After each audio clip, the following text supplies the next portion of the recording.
I spent 30 years covering the underworld. So I told a bunch of people who are still in the Yakuza that I'm still in touch with them, like kind of like I've turned over a new leaf. I've taken these Zen Buddhist priest vows. That I'm not the same person I used to be, and so I'm probably when you leave, great, let's hang out. But right now I'm on a new path. And they're like, you're a Zen Buddhist priest? That is great because no one will do funerals for us anymore. Like, can you do funerals for us? And I'm like, I don't know how to do the funeral rites yet, but when that time comes, I'm sure I'd be glad to. And since I don't know, I can't be asked. But I fear that once word gets out, oh yeah, he can do funerals, I'll be like besieged by requests that are hard to refuse. That is a very difficult situation. Not from just the desire for knowledge, like, oh, I would love to learn this, but also the complications of what would happen if I had the power of this knowledge. Yeah, well, yes, it's like, there have been people that have been good sources, and I mean, I never really consider,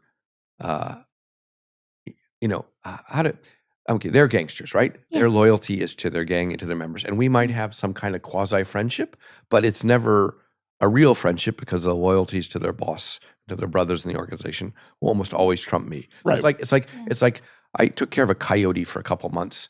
When I was a kid, someone hit it with a car. They took it to my dad because he was a veterinarian before he was a pathologist. And they thought it was a dog. It turned out to be a coyote. So he fixed the leg. We took care of it for a while. And I mean, I liked the coyote, and I fed it and I walked it, and eventually was healthy enough to leave. But every time I would go out to feed the coyote or take it for a walk in this, like, we had a sort of fenced off area, it would sort of size me up, like, okay, like, you're sort of my buddy, but if I need to kill you, I'm looking for the soft spot. And I was like, this animal is never going to be domesticated. And that's how I feel about Yakuza. I'm like, you and I, we might have a reciprocal relationship. We might like each other, but we'll never be fully trusting each other.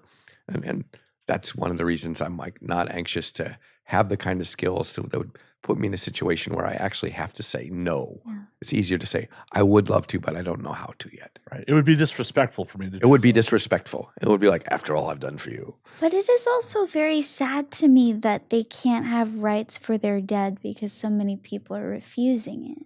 Well, because it becomes a criminal act to provide services for the Yakuza ever since October 1st of 2011. So if you are giving them a funeral or accepting money from them, you are in essence could be prosecuted as someone who is working with organized crime. Wow. So that means a lot of funeral places don't want to handle them or don't want to do the rites. So what are they doing with their dead? I think they're just getting cremated and burying them at home. That is so sad.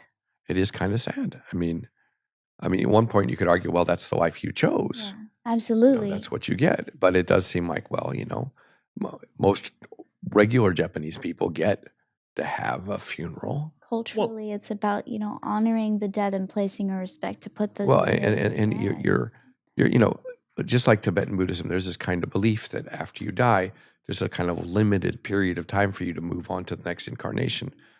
It's 49 days. You got 49 days. If you either go to the light immediately and are reincarnated, if you're really good, you escape the cycle of birth and death. But most people kind of wander around for 49 days until their next incarnation.